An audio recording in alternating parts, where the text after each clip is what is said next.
Hello everybody and welcome to a brand new Gentech PC product showcase. In today's full-length featured review, we'll be going over the brand new MSI GT76 Titan. The GT76 Titan is truly actually earning the title of Titan by being the king of the laptops on the market right now. This is going to be a full-blown desktop replacement as it is using desktop parts. So this laptop is going to come loaded with the i9 9900K desktop CPU, and we have the full-blown RTX 2080 as well that hasn't been reduced down to the Max Q edition. So the challenge is going to be handling all of that power in a small form factor, and we'll have to see how that holds up as we get further along in the review. So to get things started, we'll go ahead and start with the unboxing, and as you can see, it's a pretty plain box. Now everything will be shipped to you just like you see here, which is going to be a double box technique. We'll have a plain cardboard box on the outside and then the actual product box on the inside. So that's an extra layer of protection and obscurity as well, so that nobody knows you got a nice fancy laptop sitting at your doorstep. So it goes without saying, but the GT76 is not trying to fight for its spot within the thin and light laptop category, where a lot of the laptops recently have been trying to go. This is going to be going for top power, and that means it requires a lot of power. So the very first box here is actually just our power supplies with an S because it's plural. We have two power supplies to be actually fully powering up this unit. So we've got the Y splitter, which is going to be plugging into the laptop, and then the two individual power supplies are inside of the box.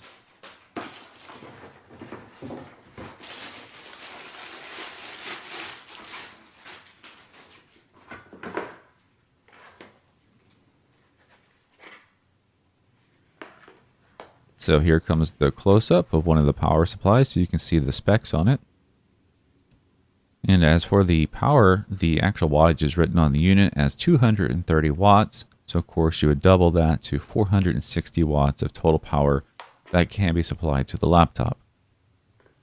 Now for the other part of the power supply, the actual cable that plugs it into the wall, that is always separate because it changes depending on your region. So of course this is the North America plug.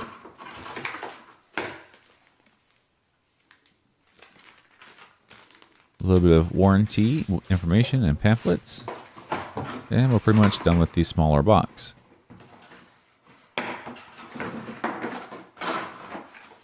Alright, now we get to go back into our treasure chest and get our laptop out. So as you can see, the laptop is very well protected. We have huge chunks of foam all over the outside edges. That's going to keep it super safe while it's shipping so that it can't get bumped around or crushed.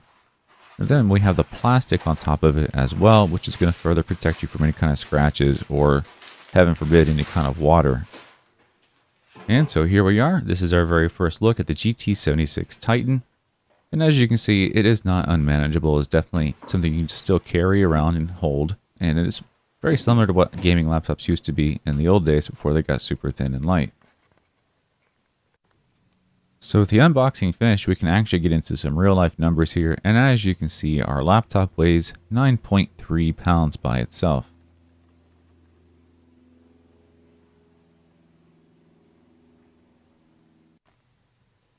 Now, of course, you're going to need to take the power supplies with you. And if you carry both the power supplies and the laptop, you're at 13.9 pounds. So just round that up to about 14 pounds you'll be carrying around. Now as for size, we've got quarters up here for scale and an actual ruler. And you can see that the back edge goes up to about 2 inches on the highest points. And near the front, we're down a little bit closer to 1.5 inches.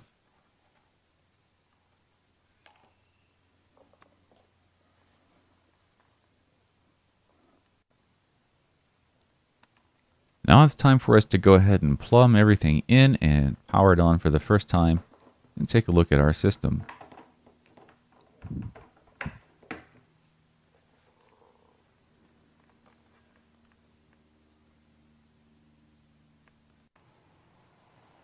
So here is a quick look at the system BIOS, a couple of the features in here. So what we're really showcasing here in the BIOS is the fact that this is a high-end desktop in disguise as a laptop. We have a keyboard and a screen, but of course, if you go into the BIOS here, you're going to see the capability of overclocking your CPU, including changing the voltage, and the fact you can change your RAM timings. These are the things normally reserved for a high-end desktop gaming board that has the overclocking capacities built into it. So it's really nice to see, even though we have the desktop parts in this laptop, that they also gave us the desktop capacities in our BIOS.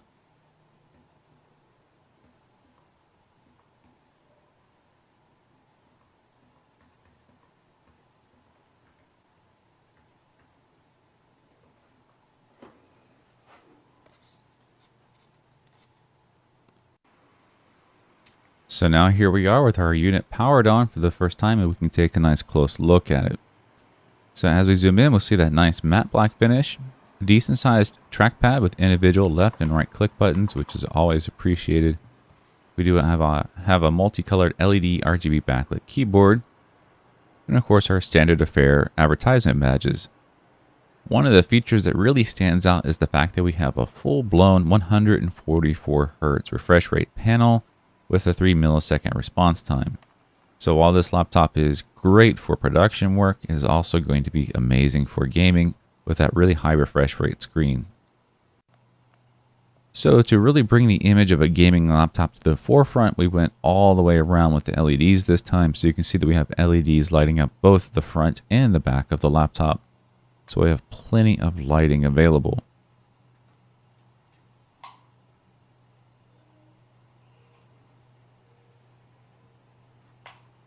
Now to really finish off that premium laptop package feel, just like how expensive cars have hood ornaments on them, that's kind of a hood ornament on our LCD lid here, which has been embossed and does not have any LED lighting, but instead just goes for a nice simple badge.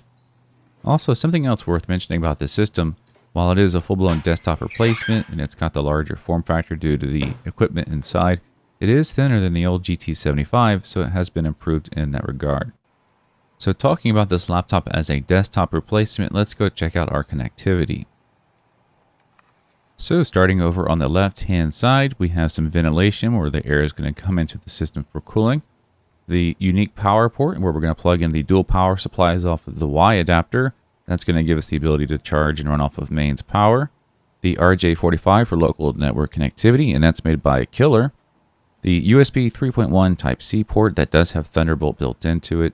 2 more USB 3.1 Generation 2 ports, and then we have our 2 3.5mm audio connections, one for your microphone and one for your headphones, and the headphone out port should have digital SPDIF as well.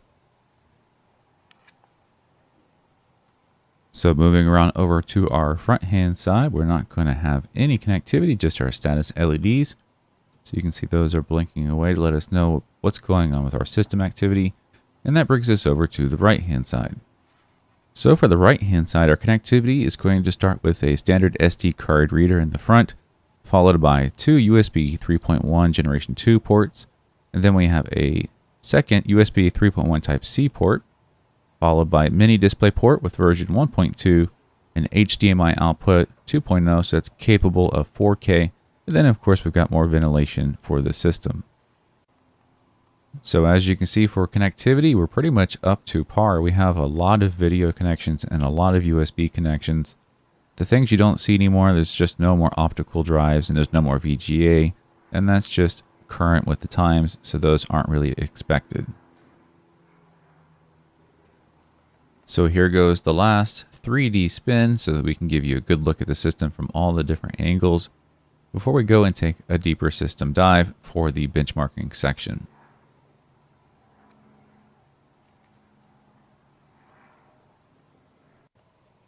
Now, what better place to start the system deep dive than the device manager, where we can see what kind of hardware we have inside. Here we can see the full-blown i9-9900K. This is like the king of the desktop CPUs, and here it is inside of a laptop. And of course, up top we saw we had the full-blown NVIDIA RTX 2080. Now for the monitor, here's our panel ID, so you can look that up for some specs. The important specs, of course, are right here. We have a resolution of 1920 by 1080p, and a 144 Hz refresh rate with a 3 millisecond response time. One very minor thing to mention while we're here in this section is that this monitor is not NVIDIA G-Sync compatible. Alright, so let's take a look at our keyboard area. Every single key is individually RGB backlit, so you can control all of these keys from within the software and tune them to anything you would like. Now, as part of our benchmarks, we want to know how loud our systems are. So right now we're just playing a YouTube video to simulate normal operation of the laptop, not under heavy load. And we have our sound meter right next to the exhaust to get some readings. That way we can get some really accurate data and pull pretty much the worst case scenario as if you had your ear right up to the exhaust. So we do expect that this system will have a very robust cooling solution. Not really sure how loud it's going to get once we put it under full load.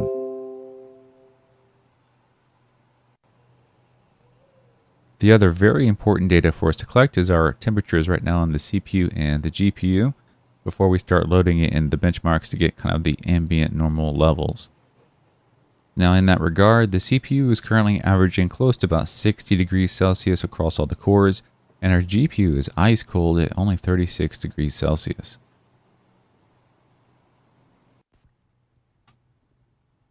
To further process our temperature benchmark, here is an infrared camera, and we're taking a look at the temperatures on the outside where your hands are going to be and just how the system itself is dispersing that heat.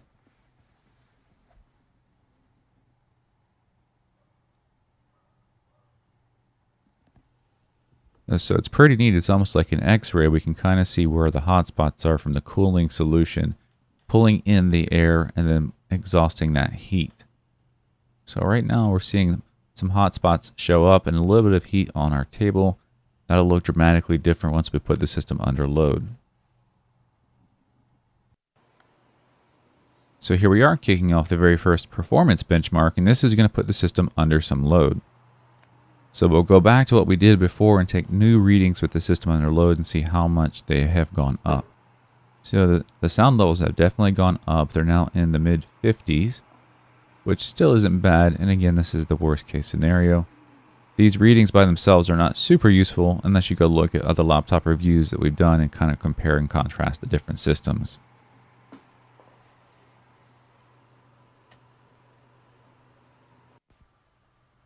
Now back to the infrared camera. Now the heat dispersion looks the same as far as the laptop's keyboard, palm rest, touchpad area, which is great. That means those are not heating up and your hands aren't going to get uncomfortable. But what was expected here is that the heat coming out of the system, those temperatures are now higher. And of course, those streaks across the table are much larger because there's more heat being thrown out at a further distance.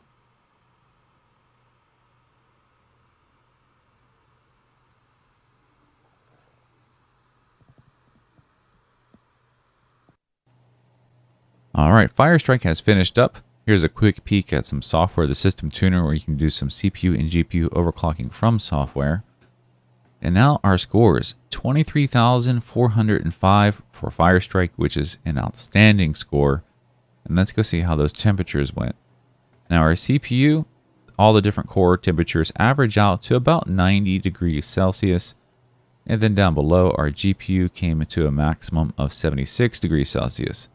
So what that translates to is the GPU stayed super cool, actually, and the CPU was well within spec. So our next benchmark is going to be Cinebench R15.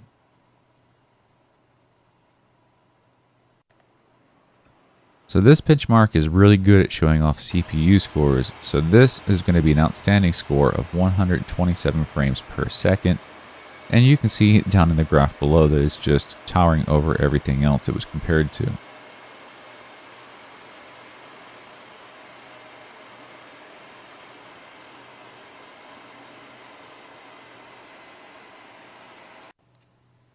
So a big laptop needs big speakers, and here's our sound test.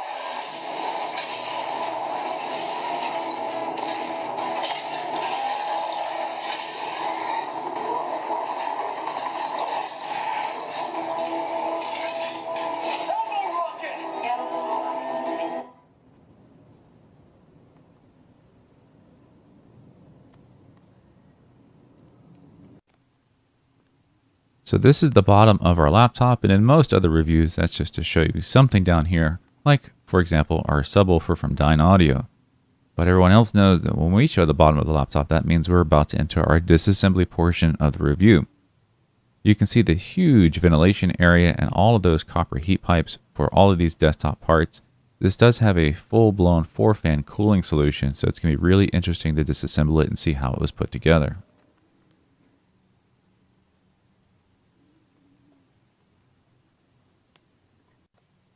So here's the number of screws that were removed, really not too bad, and this will let us take the bottom cover off.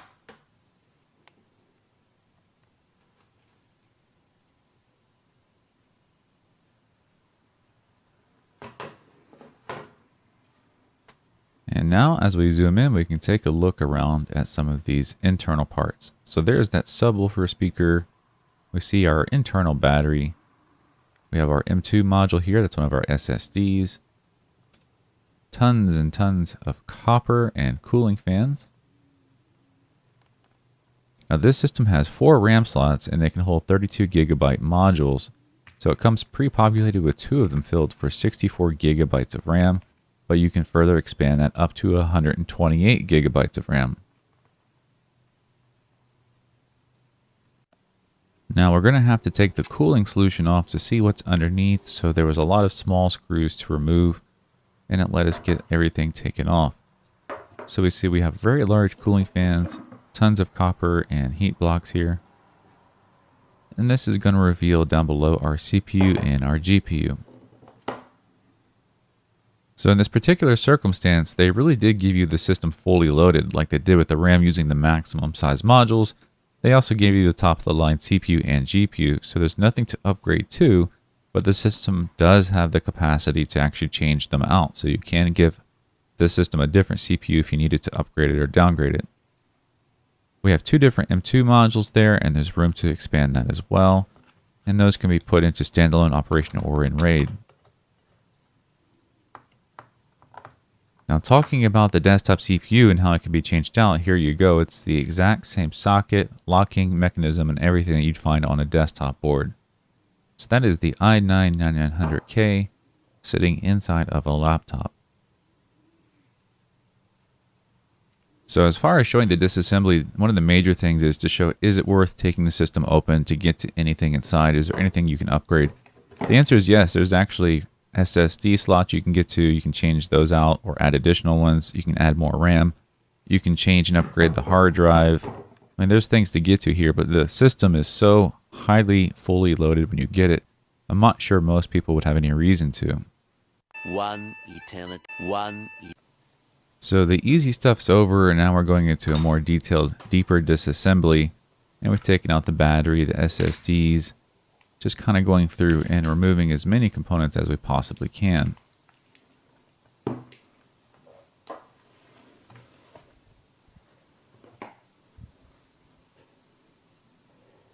So here you can see this is the heat shield and cooling block that went around the GPU.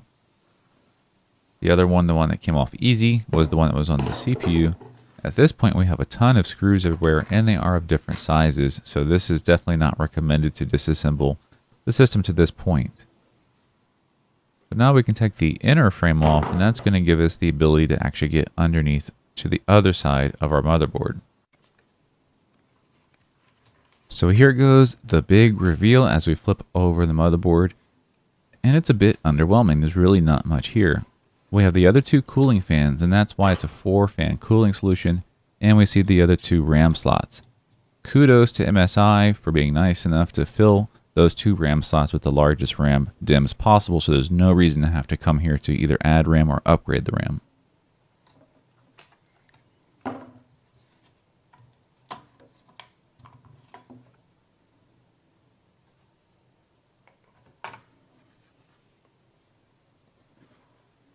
Now here we are at this point. We have finished our disassembly, and that is the final portion of our review, so everything's coming to a close. Now I just want to say thank you very much for tuning in today to watch this video and staying with us to the end. We hope that you enjoyed the review and found it both entertaining and educational. So whether you were looking at this laptop specifically or just researching things around the market and finding what's just right for you, We hope that the video was able to answer any questions you might have had about this model, or at least get you interested enough to look into it further. So the next step is to go down into the video description and look for the product page link and click on it so you can go down and look at all of the manufacturer's advertisements, the full system specs, and the current pricing and availability. Now, while we design these videos to be informative, of course, they can't answer every single question every single time. So if you have some questions that you still want to ask, go down into the comments section of the video and post a comment question, and we can answer that question for you and everybody else. And of course, never forget we have one-on-one personalized service. So if you need that one-on-one service, feel free to contact us by phone or email. So with all of that said, we just want to say again, thank you very much for tuning in today to watch our video. And we just want to remind you, this was Gentech PC, and we'll see you next time.